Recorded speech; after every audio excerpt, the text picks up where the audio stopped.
Xo'sh. Assalomu alaykum aziz birodarlarim, kelinglar. Shu axloq deydi. Axloq borasiga biroz gapirsak. Yo'q, unday g'alati tushunmanglarki, axloq deganda bir raqam bo'lsa-ki, biz badaxloq bo'lsak-ku, axloq yo'q. Axloq islom dinida nima?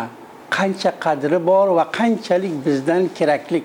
O'sha boraga biroz gaplasak, shu axloq deganda inshaalloh agar axloqimizni tuzatib olsak, hozir xonadonlarga butun bo'layotgan janjollar, sanman, hamma o'raqam degan gaplar hammasi nimadan bo'layotibdi?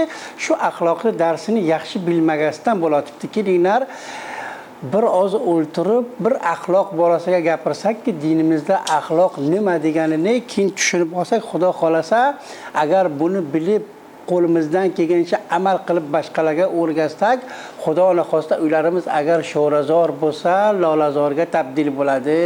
Kelinglar ko'raylik qani axloqimiz qanday ekan dinda. Auzu billahi minash shaytonir rojim. Bismillahir rohmanir rohim. Alhamdulillahi robbil alamin. Vassalatu vassalam ala rasululloh sallallohu alayhi va sallam. Axloqul mo'min deganda aslan bir kitobi xos bor, ko'p olimlar gapirgan, ko'p nimalar gapirgan. Uni Xudo xolasa darsi oyindada o'zini bir musalsal qilib 4-5 halqa qilib Xudo xolasa o'qib beramiz. Lekin bu yerda faqat bir unvonlardan biroz yod qilsak, ko'rsakki qanday, shunga agar amal qilsak Xudo xolasa ko'p tag'yirot o'z hayotimizga keladi. Masalan, Rasuli akram sallallohu alayhi va sallam so'raganlarda ma al-islom, islom nima deganda nima deb javob berdilar? Aytdiki, al-islomu axloq. Keyin Bibi Oysha onamizdan borib sahobiy kiromlar hammasi so'ragandaki, Rasuli akram sallallohu alayhi va sallamda axloqlari qanday deganda, u kishi olima xotinlari, yaxshi ko'rayotgan xotinlari va hamisha aksariyat vaqt bila yonida bo'lgan. Bibi Oysha onamiz nima deydi? Rasuli akram sallallohu alayhi va sallamda aytadi, kana xuluquhu Qur'on. Keyin Rasuli akram sallallohu alayhi va sallam o'zlari marhamat qilib aytibdilarki, innama bu'istu li utammima makarimal axloq. Rasuli akram sallallohu alayhi va sallam o'zlari aytsalarki, meni payg'ambar bo'lib kelgandan maqsadim faqat shuki, butun axloqni takmil qilsam, mukammil qilsam deb. Xo'sh, qo'ringlar endi Bibi Oysha onamiz axloq desa, islomimiz axloq bo'layotgan bo'lsa, Rasul akram sallallohu alayhi va sallam meni payg'ambarligimdan maqsadim ham, asl maqsadim axloq desa, xo'sh, Xudovand taolo nima dedi? Yaxshi ko'rgan habibini, eng aziz ummatini va Rasul akram sallallohu alayhi va sallamni bilasizlarki, 23 yil orasida ko'p dinga xizmatlar qildi, kecha kunduz chopdilar, da'vat qildilar, namoz o'qidilar, tahajjud, Qur'on tamom qildilar. Lekin Xudovand taolo Rasuli akram sallallohu alayhi va sallamni maqtaganda nima deyotibdilar? Aytibdilarki, bismillahir rohmanir rohim va innaka la ala xuluqin azim. Ey birodarlar, Qur'oni Karimda Xudovand taolo axloqdan gapirsa, shunchasi Rasul akram sallallohu alayhi va sallamni qilgan xizmatlarini qo'yib, sizni axloqingiz hammadan yaxshi desa, o'zlari aytsaki, men axloq uchun payg'ambar bo'lib keldim desalar, Bibi Oysha, kelinglar shu raqam bo'lsa ko'raylik qani axloq islomda qanday ekan. Ko'ringlar. Hozir aksariyat ko'shish qilamiz, qiynalib pul topamiz, pul topmoq dunyoning hech bir joyda oson emas. Pul topib turib kisamizdan xarj qilib katta xayrotlar qilamiz, katta sadaqalar qilamizki, yo Rabbim sadaqamizni qabul qilgin va sen mendan xursand bo'lgin. Kelinglar axloqda Rasuli akram sallallohu alayhi va sallam nima deyotibdi? Tabassumika fi wajhi akhika sadaqa. Alloh Alloh. Hech bir qiynalmagining, faqat yo'q ham demagining bahona qilma. Bir birodaringga ibtisoma bilan kulib qarasang, shuni o'zi sadaqa deyotibdilar. Undan keyin va amruka bil ma'rufi va nahyuka anil munkari sadaqa. Bir odamni to'g'ri yo'lga rahnimoyi oylab, yomon yo'ldan qaytarsang, u ham sadaqa. Undan keyin hatto masalan yo'ldan ketayotganingda yo'l ustida mardimga ozor berayotgan zot, bir tosh bo'lsin, tikon bo'lsin, bir zotni oyog'ini yo'ldan mardimni yo'ldan o'tayotgan yo'ldan ko'tarsang, uning ham sadaqa. Lekin sadaqalar ichida shu hadis biroz uzunroq, oxirida nima deydi? Va a'zamus sadaqa rajulun luqmatun yaza'uha fi fammi wajhi u zawjati. Alloh Alloh.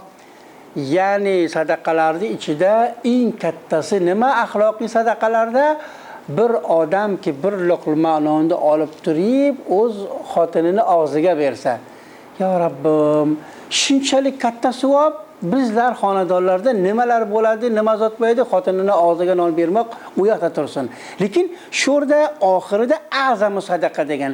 A'zam degan zotda, ey birodarlar, agar biron hadisda a'zam degan pulni mahkam tutib olishimiz kerak. Yo Qur'onda keladi masalan ajrun azim, savobun azim deganda uni ham mahkam tutib olishimiz kerak. Nima uchun? Shu kalimatul a'zam qanday? Agar bir yosh bacha, masalan bir misol bersak, tushunish uchun azamdi. Nima uchun aytamiz azam degan mahkam tutib olganing? Bir yosh bacha aytsa-ki, bugun meni kisamda bir mablag'i azam bor, pulim bor desa, biz nima deymiz? Shoyat bir 200 kisasida bo'lsa deb. Keyin shu gapni agar bir baqqol, bir do'kondor aytsa, kichkinaroq do'koni bo'lsa-ki, bugun meni yonimda azam mablag'im bor desa, biz aytamiz taqriban bir 20 ming bordir deymiz. Agar biron katta umdafurush, biron boshqaroq aytsa-chi, katta do'kondor aytsa-ki, bugun menda azam mablag' bor desa, biz unga aytamizki 200 ming bordir. Xo'sh, agar bir bank aytsa-chi, bir bankni bir farasi, bir bironchi aytadiki, menda bugun mablag' azim bor desa, aytamiz shoyat 200 millioni bo'lsa. Xo'sh, endi bir boy davlat bir hamsayasi bilan urushmoqchi bo'lib tursa, kecha vazir difosi chiqib e'lon qilsa-ki, erta biz dushman bilan urushmoq uchun butun iste'dodimiz bor, askariy bo'lsin, quvvat bo'lsin, ozuqa bo'lsin, siloh bo'lsin, hamma zot bor va uni ustiga bir katta mablag' azamni ham ajratib qo'yganman. Bu mablag' azam ham faqat shu urush uchun, vatanimizdan difo qilish uchun desa, nima deymiz? Hatman kam az kam 2 milliarddir deymiz. Endi bir azam degan mablag'ni maydavacha deganda 200 dedik, baqqol deganda 20 ming dedik, kattaroq deganda 200 ming dedik, bank deganda masalan har kimni ko'ziga qarab andoza berdik. Bir vazir difo gaplasa 2 milliard dedik. Maqsad nima? Kalima iste'mol qilgan bir kalima azam azam azam. Xo'sh, ey birodarlar, Rasuli Akram sallallohu alayhi va sallam azam desa qanchalik qiymat beramiz? Xudovand taolo o'zi azam desa qancha qiymat beramiz? Ey birodarlarim, bundan buyoqqa har bir azam degan hadisda kelsin, oyatda kelsin, aytganimizda ajran azim, savobul azim va a'zamu sadaqa degan pullar lozim shu gapni mahkam tutib olishimiz kerak. Xo'sh, asl birodarlar, butun qilayotgan ibodatlarimiz, inshaalloh aytdikki, axloqni darsda uni tushuntirib aytib beramiz, tamomisi bog'langan axloqimizga.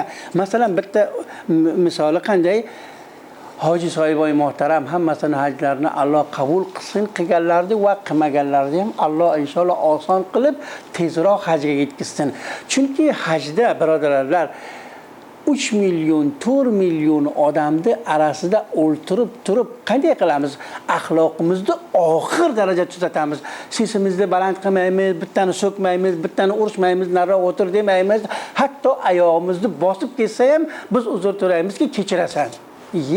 Shunchalik oxir darajaga agar axloqimizni barobar qilmasak, haj bo'lmaydi. Chunki Xudovand taolo o'zi kitobida aytibdiki, al-hajju ashhurun ma'lumat, faman faraza fihinna al-hajja fala rafasa wala fusuqa wala isyan wala jidala fil hajj. Ya Rabbim, sani hajing vaqti qabul bo'ladiki, bitta bilan urushmasdan, so'kmasdan, sesingni xullas axloqingni oxir daraja saqlab tursang, kesang hajing qabul bo'ladi. Xo'sh, ey hoji sohiboni muhtaram, siz borib 4 million inson arasidagi axloqingizni oxir daraja tutib barobarlab kelasiz. Nima uchun uyingizda familiyada 4 kishi bilan bittasiga unday qil, bittasiga bunday qil, bittasiga unday qil, bad axloqlik qilamiz? birodaron aziz hammalaringizdan va xosatan hoji sohibundan xohishim shuki, shu axloqimizni o'zimiz tuzatib turib, uyimizda baxsha avlodlarimizga ham tuzatib va dini islomda bor axloqni inshaalloh hammaga biz o'rgataylik va amal qilib ko'rsataylik demoqchiman. Kelinglar, shu raqam bo'lsa Rasuli akram sallallohu alayhi va sallamdan bir nechta ahadisini ki faqat axloq uchun aytgan cho'rda tezroq aytib o'taylik. Masalan, Rasuli akram sallallohu alayhi va sallam nima deydilar? Vallohu la yu'min, vallohu la yu'min, vallohu la yu'min. 3 defa qasam ichgandan keyin hamma sahobiy kiromlar hayron qolib joylaridan turib so'radilarki, "Ya Rasululloh, qalu man ya Rasululloh? Kim bu ya Rasululloh ki iymoni komil bo'lmaydi?" deganda aytdilarki, "Man la ya'man jaruhu biwaqihi." Alloh bawaqihi. Nima uchun bir odam agar hamsoyasi undan ozirda bo'lsa hech vaqt iymoni komil bo'lmaydi. Masalan, qanday? Hatto birodarlar, shu balkonimizga olib biz kirdi yoysak, o'shandan bir qatra suv pastga hamsoyamizga tomsa ham hamsoya norozi bo'ladi. Yo masalan, motorimizni uni uyini yoniga garaj qilsak ham u yondan norozi bo'ladi. Shunchalik hamsoyadan ehtiyot qilish kerak ekan. Keyin ba'zi odamlar sahobiy kirom Rasul akram sallallohu alayhi vasallam savol qildilar-ki, "Ya Rasululloh, bir xotin bor, kecha kunduz namozini ko'p o'qiydi, roza tutadi, zakot beradi, tamom zotni qiladi, xayr ishlarda hammasiga ma'lum. Lekin axloqi shundayki, butun hamsoyalar undan bezor, hammani ozor beradi" degan edi. Rasul akram sallallohu alayhi vasallam aytdilarki, "O'sha xotin to'ppa to'g'ri otashda." Shunchalik qilgandan ham keyin boshqa bitta so'radiki, "Ya Rasululloh, boshqa bir xotin bor, u doiman qanday qiladi? Roza, namoz, zakotini, faroizlarni bazo'r anjom beradi, lekin axloqi shu raqamki, oxir daraja hamma ko'rgan odamlar yana bir dubora ko'rsam" deydi. Shunchalik axloqi yaxshi deb edi. O'sha xotin to'ppa to'g'ri jannatda dedi. Ko'ringlar birodarlar, bu axloq. Axloq deganda bir kun Rasuli akram sallallohu alayhi vasallam majlisda o'tirganlarida sahobiy kiromlardan so'radilarki, "Atadruna ma al-muflis?" Bilasizlarmi muflis kimdi? Sahobiy kirom bilasizlarki, Alloh va Rasuli alam dedi. Birta so'rab aytdiki, kissasida hech zoti bo'lmagan odamni, xoli odamni, kissasi bo'sh odamni muflis deydilar. Yo'q, muflis u emas. Bilasizlarmi muflis kim? Muflis al-muflis min ummati ya'ti yawmal qiyamah bi salatiha va siyamiha. Muflis u odam ki meni ummatlarimdan qiyomat kuni keladi, namoz, roza, zakot, xayrot tamom zoti bor. Mizon tarozini savob tarafga qo'yadiki, qayerga balandga oshib ketgan va gunoh tarafida ham bo'sh, hech bir gunohi yo'q. Lekin bir 4-5 odam keladi, bittasi aytadi, "Ya Rabbim, meni so'kkan edi", birozini savobini olib ketadi. Bittasi meni urishgan edi, biroz savobini olib ketadi. Bittasi keladi, "Meni unday qilgan edi, meni bunday qilgan edi", xullas tamom savobini ko'tarib ketadi. Ko'tarib ketgandan keyin ham bir nechta odam keladiki, "Ya Rabbim, meni dunyoda azor bergan edi, aziyat bergan edi, yaxshilik kun bermagan edi, bu raqam qilgan edi, u raqam qilgan edi, bizni ko'p badaxloqlik qilgan edi" deganda, "Nima qilasan, savobi qolmadi. Savobi qolmagan bo'lsa, meni gunohlarimdan olsin-da, o'zini taroziga gunoh tarafga qo'ysin." Xullas shu odam to'ppa to'g'ri do'zaxga ketdi deydi. Birodarlarim, shunchalik ishni qilib turib ham agar axloqimiz bo'lmasa, biz sifir bo'layotgan bo'lsa, nima uchun biz axloqni tuzatmaymiz? Xo'sh, boshqa bir hadisda Rasul akram sallallohu alayhi vasallam nima deydilar? "Ma min shay'in asqalu fi mizanil abdi yawmal qiyama min husnil xulq." Qiyomat kunida tarozinga eng og'ir qo'yayotgan zotlar nima? Faqat husnul xulq. Axloqing yaxshi bo'lsa, axloqingni qo'yganda yaxshiligi og'ir zot tarozinga qo'yilgan bo'ladi deyapti. Keyin boshqa bir hadisda Rasul akram sallallohu alayhi vasallam nima deyapti? "Akmalul mu'minina imanan ahsanuhum xulqan." Alloh qiyomat kunida va hamisha u mu'minlarki iymoni komil bo'lgan, faqat axloqi yaxshilari. Xo'sh, endi Rasul akram sallallohu alayhi vasallam oxirida nima aytib ko'ring birodarlar, qiyomat kuni ko'p qiyin, bizga Rasuli Xudo va Xudovand taolo o'zi shafoat aylamasa, Xudo ko'rsatmasin hamma barbod. Lekin Rasul akram sallallohu alayhi vasallam nima deyapti? Inna min ahabbakum ilayya va aqrabakum minni majlisan. Allah Allah. Meni qiyomat kunida yaxshi ko'rayotgan ummatlarim va menga yaqin o'ltirayotgan meni majlisim. Alloh hammamizni inshaalloh qiyomat kunida Rasul akram sallallohu alayhi vasallam bilan o'ltirishni nasib qilsin. O'zlari aytibdiki, meni yaxshi ko'rayotgan va menga eng yaqin o'tirayotgan ummatlarimdan kim? U ham qiyomat kunida ahasinukum axloqan. Eng axloqi yaxshi odamlar kelib meni yonimga o'ltiradi va men ularni yaxshi ko'raman deyotibdilar. Keyin boshqa bir hadisda nima aytibdi? Aksaru ma yudkhalun nasul janna taqvallohu va husnul xulq. Jannatga kirayotganlarning aksariyat sababi axloqi yaxshilar va taqvodorlar deyotibdi. Xo'sh, endi shunchalikni eshitgandan keyin oyo biz ozroq bo'lsa ham niyat qildikmi? Ki biz inshaalloh axloqimizni tuzatamiz deb, kimki axloqni tuzatish uchun Rasul akram sallallohu alayhi vasallam nima deyotibdilar? Ana zaim bi baytin fi a'lal janna liman hasuna xulqa. Alloh Allah. Biz butun umr chopamizki, yo Rabbim bizga jannatdan joy bergaysan deb. Bu yerda Rasul akram sallallohu alayhi vasallam o'zi aytibdi, men zominman. Kimga? U ummatlariga ki Jannatul Firdavsda eng balandtarin joydan bitta qasr beraman deb. Kimga? Qanday ummatingizga? Liman hasuna xulqa. U odamki axloqini yaxshi qilsa.